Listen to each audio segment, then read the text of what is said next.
Hi, my name is Sky Perry, and I'm with SSP Innovations, and I'm here to talk today about another Esri platform-based concept that we call geospatial experience. And I'll explain that term a little bit later in the video, but wanted to kind of set it up here early. So we're going to start off with a diagram that we often talk about now. I tend to draw this on a whiteboard about 3, 4, 5 times a week. I'm sure many of you have seen it many times in a similar presentation. But we start off with your authoritative data stored in your geodatabase in the back office.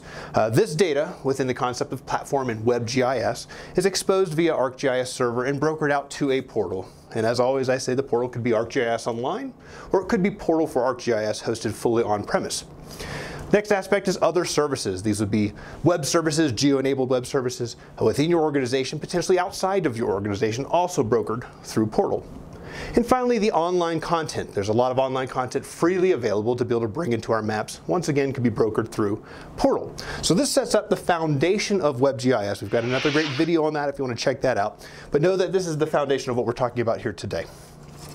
So the next step, as we take a step back from the data side of the portal, the input to the portal, we look at the way that we expose that data out to the organization.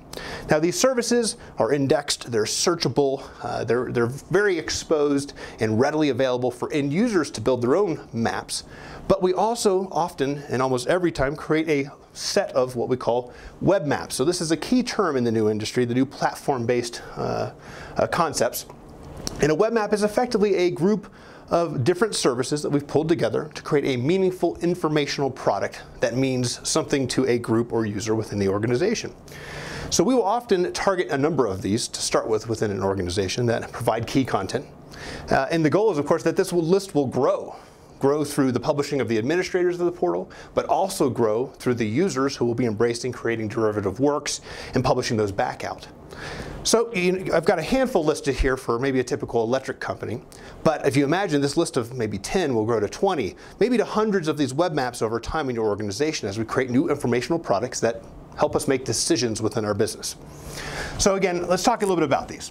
In our electric organization here, start off with a distribution map. That might be just a map that shows the entire network, kind of our base viewing map. We can click on features and see attributes and get information in general. A circuit query map, a little more fine-tuned toward actually querying on a circuit number to see the extent of a given circuit. A switching map highlights the specific switching locations within the network and calls our attention to those very quickly and easily. Maybe colors the circuits differently based on the feeder IDs, which shows between those switching locations. Storm vulnerability, really toward planning against areas that we believe storms could hit hard if a storm came through where we might have to do extra work. Outage map stands on its own. This is really managing outages and current incidents within a system. Crew locations, maybe an automatic feed from a vehicle locating system so we can see real-time information of the crews on the map. Damage collection and inspections, really around collecting data from the field, perhaps after a storm or inspections on a proactive basis. So these are just an example. Again, the dots represent, these could go on endlessly, and I'm sure you're already thinking, he didn't mention this one or that one. But the point is, you're going to set these up to start with, and it's going to grow over time. These are all fundamentally exposed via your portal. And that's, again, providing the platform. So that's pretty standard. I hope you get that concept. I think you probably do by now. As we abstract one level further for how are we going to make this really work, it's an area that I think is talked about, but it's often been overlooked around the adoption of your portal, of your WebGIS to the larger organization. And the concepts I'm going to talk about are simple, but so important, and if you embrace them, it will really accelerate the adoption of your portal within your organization. And that concept is groups. So groups in general are representative not from some aspect of GIS, not from your IT organization. Let me say it again, not GIS, not IT. The groups are representative of your organization, the business units within your organization, how your organization does business. So these are going to be driven by how you do business.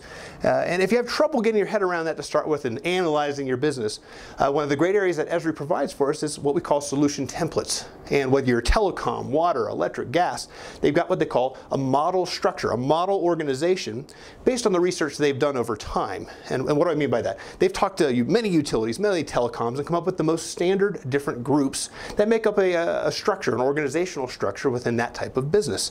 So they've got that. You can download that. You can implement it in just a handful of minutes. You can delete the groups that you don't apply to your organization, add the groups that are missing. So they've really enhanced our ability to do work in that way by giving us a starting point. So over here I've listed only 4 groups, and that's really just to simplify this for the whiteboard, but hopefully this will ring true. Our goal in setting up the portal, where we have this vast amount of content and web maps, we also have a vast number of services. Everything's indexed and searchable, and that's a very important part about the system of engagement aspect of being able to get to the data we want and utilize it and create new content. But with our groups, we're really honing in on creating targeted content, a targeted experience, if you will, for the individual groups. So let's kind of just run through this. We'll start up here with our planning group, a group that's planning around expansion of the network, assessing the current network. They're certainly going to want access to that base map, the distribution map. They are definitely going to want to be looking at circuit queries, because they're interested in where the circuit extents are. And as an example, they're definitely going to want to know about storm vulnerability. Where might they plan and enhance the system moving forward to build a stronger network? So that makes a lot of sense. Let's move on to the engineering group. Engineering group, of course, is doing also some related to planning, but actual engineering of the network. So they certainly are going to want that base map. They're going to want to query by circuits. They're going to care a lot about switching. They may care about storm vulnerability as well, but we'll keep it to those 3 for now. So note, by the way, I'm creating a many-to-many relationship, meaning one web map can be consumed by many groups. One group can consume many web maps. So let's continue on with the exercise here. Damage assessment. These are our folks in the field who are collecting damage after a storm. They probably definitely want to see, again, that base map. That's our foundational element. They're definitely going to want to see the outage maps, showing them where current outages are if they're still in an outage scenario. They're going to want to know where all their crews are in the field, and they're certainly going to want to know where damage assessment and inspections are occurring. So they've got yet a different experience based on the web map content that they are utilizing. And finally, certainly not an undervalued group, our executives. We want to get them into the system as well, and again, we can fine-tune the experience they have. Once again, they might have extended usage of the distribution map at the base level. They're going to want to watch those outages. It might be a slightly different variation on an outage map for an executive, but they want to see certainly where outages are. And they might, after a storm, want to be watching damage collection come in. So what we can see here is kind of a crazy drawing with all these colored lines. But what we are doing by spending some time in creating this mapping, creating this matrix of content to roll, is providing a set of simple tools to these users that allow them to do their job, to make decisions based on their role, their group within the company. And that's so important. I know it sounds simple, but if you drive this way, you're going to increase adoption. And why do I say that? Because if I'm coming in as a planning user and I see exactly what I need to do my job, it's going to increase my adoption of the system. If I come in as an engineer, I don't have to go find the data that I want to utilize. It's set up and exposed to me in a proactive way. And you see how this goes on. And imagine you have 15 groups with targeted content. Now take this one level further, and I won't go too many levels, I promise, out to the users. A given user can be authorized in multiple groups. You know, an engineer often in a large storm scenario is assigned to damage assessment, so they might have those 2 different roles assigned to them. But all of the applications, and I mean every one, ArcGIS.com, Collector, Explorer, all the Survey123, all the new applications coming out from Esri that utilize platform are group-based. And that means if I come in, if I have 2 roles, I can go in through engineering and see what I need to do my job in engineering. I can come in through damage assessment and see what I need to do my job as a damage assessment person. So this matrix, again, drives the experience of each user based on role within the company.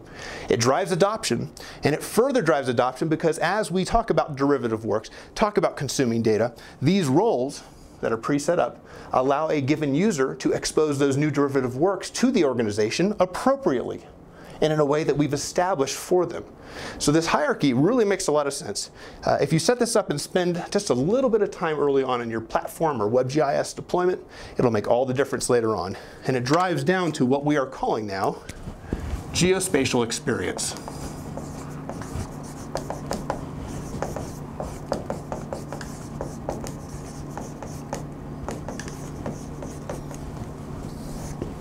That geospatial experience will change the way that you utilize WebGIS, and you'll have your organization adopting it, proactively engaging with it, and utilizing it in ways that you never imagined much quicker. Thanks for your time.